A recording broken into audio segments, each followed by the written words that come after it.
Okay, we're in section 3.7 now, and it says graph the inequalities in a coordinate plane, and you may wish to check your graph on a graphing calculator. Just remember that you can always put things in your graphing calculator. I'm going to pick we're actually going to go, I think, and start the first section there, on page 138. Those are all just one inequality. I'm going to go do some where there's two, and that way for each problem we get more bang for the buck, okay? So I'm going to look at number 19. Oops, straighten. Okay. So number 19, we have two equations. One is y less than equal to 2, and one is y greater than equal to x. So I'm going to do the first one in blue. Should have written the second one another color to make it easier to remember that's what it was. Now, y, for a minute, you forget about the less than sign. Where would the line y equal to be? That would be a horizontal line through 2. Now, when I go to draw it, then I look, okay, I've got a line underneath the inequality sign, and the line underneath it means that when I draw that line, I'm going to draw it solid. So y less than or equal to 2, if I draw the line y equal to, it's there. Do you remember that the less than, y less than, means we're going to shade below the line? So I'm going to shade like this.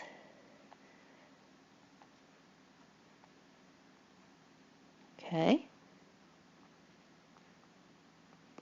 And now we're going to go look at the second one. The second one I'm going to graph in red, this one right here. For just a minute, you think about the line y equal x. Well, that's got points on it like 1, 1, 2, 2, 3, 3, negative 1, negative 1. That line shows up a lot, so this is one we kind of want to know how to graph, and it's kind of easy if you think about it. They're just saying the x and the y are the same thing. So we'd have things like 0, 0, 1, 1. I'm kind of missing it. 2, 2, 3, 3, negative 1, negative 1, negative 2, negative 2.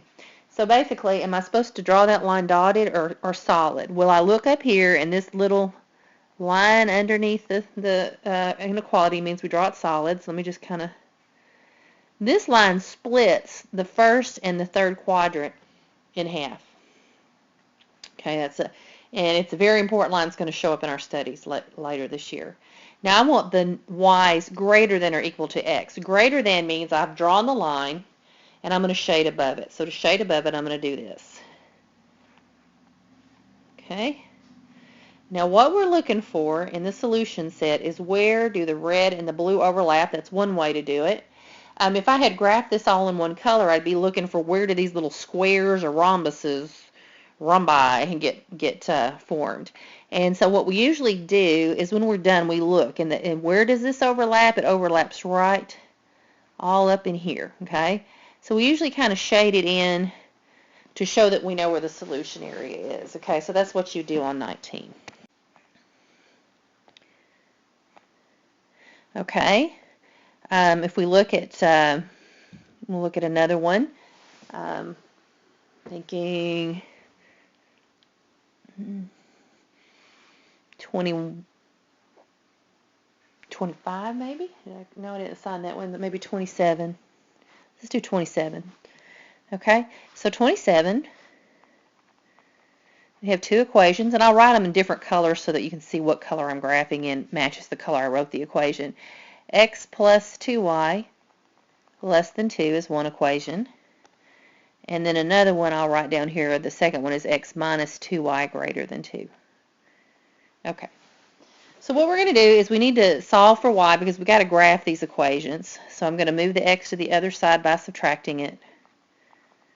And I've got 2y is less than, remember we always write the x term first and we take the sign with it, negative x, and then that's a positive 2, so it would be plus 2. To get y by itself, I'm going to divide by 2. Everybody gets divided by 2. So I get y is less than, remember there's an invisible 1 in front of that x. So if I split the slope out from the x, that's negative 1 half x plus 1. Let's go ahead and graph it. I'm going to graph it in blue.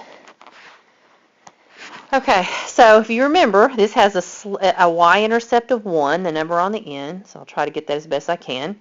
And then we've got the slope of negative 1 half. So that means go down 1 to the right 2. Rise. I'm just going to put the negative with the top. Remember, we put it with one or the other, but not both. I go down 1 to the right 2.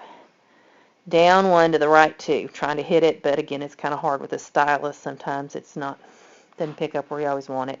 Down 1 to the right 2. Down 1 to the right 2. All right, I could fill this up the whole way. I could go up 1 to the left 2, which it should be more like that. Now, when I go to connect this, do you see this inequality sign does not have a line under it? So if you remember what I do, I'm going to make this a dashed line. I'm trying to connect them as best as I can, but can't use a ruler on this thing, and the stylus is kind of hard. And I need to do some shading. I want y less than that negative 1/2 x plus 1. Well, negative 1/2 x plus 1 represents that line. Y is less than means shade below. That's where the y is below would be. So I'm going to shade with blue. Okay, so just do something like this. Now I'm going to go work on the other one, and I got to graph them. Remember, the system of inequalities means you've got two on the same graph, and you're trying to see where the solution points are where the shading overlaps. Now, if I look at this one, I'm also trying to solve for y, so I'll subtract x from both sides. Those will cancel out. I have 0 minus 2y, which is negative 2y, is greater than negative x plus 2. And now to get y by itself, we're going to divide everything by negative 2. But do you remember that when you divide a negative in an inequality, you need to remember to reverse the inequality sign. All right, these would cancel out, and I'd get y less than, a negative over negative is a positive, and remember there is a 1 in front of that x. So I can write this as positive 1/2 x plus, that was a 2 divided by a negative 2. That's plus a negative 1, or I could write 1/2 x minus 1. Let me do that because that's how we'd really want to clean it up. Now I'm going to graph that. That has a y-intercept of negative 1. Trying to hit it again. It doesn't always pick up where I mean for it to. It has a slope of a half because remember the slope's in front of the x. So that's rise 1, run 2. Up 1 to the right 2, in other words. Up 1 to the right 2. Up 1 to the right 2. No matter how high I try to hit that thing, I can't quite get it.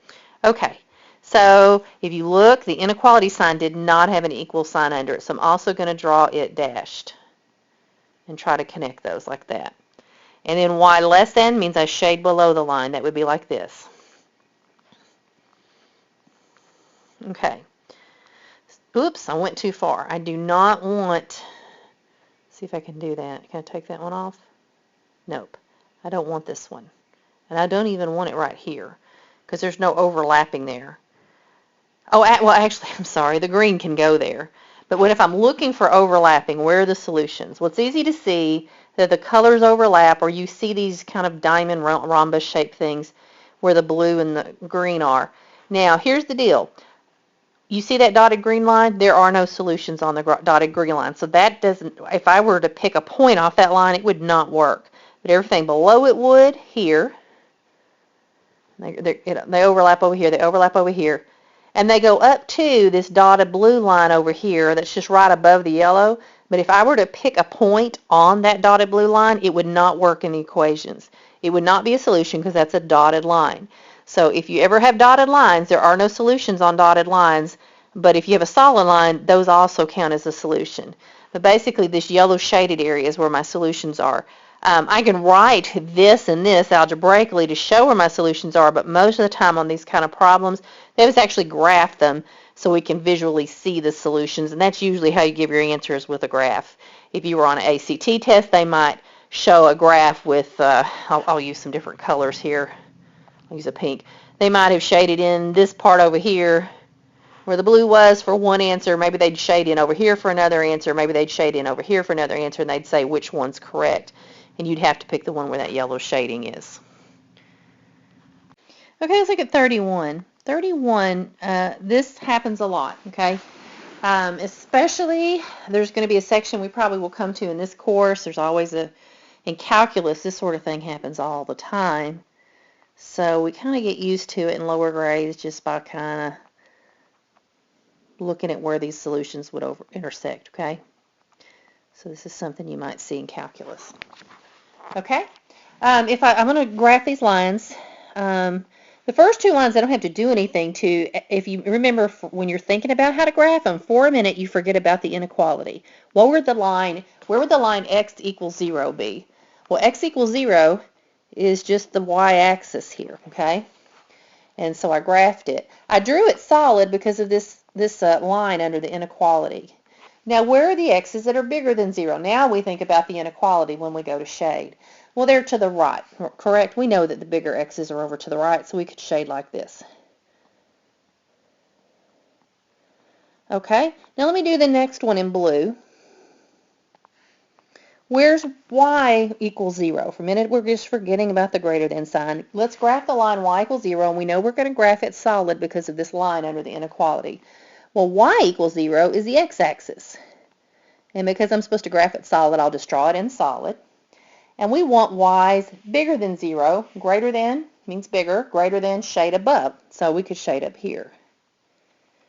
So right now, with just these two equations on here, that we can see that where they're overlapping so far is over here in quadrant 1. All right, but we got one more equation to graph, and I'll do it in green. I have x plus 2y less than or equal to 4. So in order to graph this one, I need to solve for y. So let me move the x to the other side by subtracting it. And I get 2y is less than or equal to negative x plus 4. Okay, now if I want y by itself, I'll divide everything by 2. Doesn't show up always, but all right, so let me cross those out. And I have y less than or equal to, remember I can put a 1 in front of that x, and to split it out is negative 1/2 x, and then 4 divided by 2 is 2, plus 2. So it has a y-intercept of 2, which I missed. And then you have a slope of negative 1/2, which is, I'm just going to put the negative with the top, and I'm going to think of it as down 1 and then right 2 to graph it. Okay, so down 1, right 2. Down 1, right 2. It's going to land on that 4 there. Down 1, right 2. And I'm supposed to draw it solid because of that line underneath it. So I'm just going to try to hit it best I can and extend it. Can't use a ruler on this, so we'll do the best we can.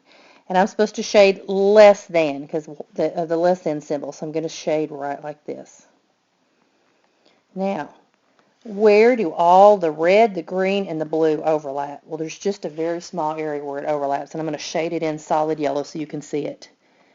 It's right here, and we're going to count every single one of these boundary lines as anything that falls on that triangle is going to work in the equation, plus anything inside of it. There is where my solution set is. If you look, it's just a triangle, and what happens in calculus is sometimes they'll ask you to find the area there. Well, I could find that area of that triangle pretty easily because I can see how tall it is, how long it is, because it's sitting right where it is. And so a lot of times we get this type problem in calculus, and they'll ask us to find the area of the triangle, and we just use 1/2 base times height to find it. We don't need any complicated fancy formula. So anyway, this is something that is really not a hard idea to see, and it shows up later in calculus, and here you are doing it right here.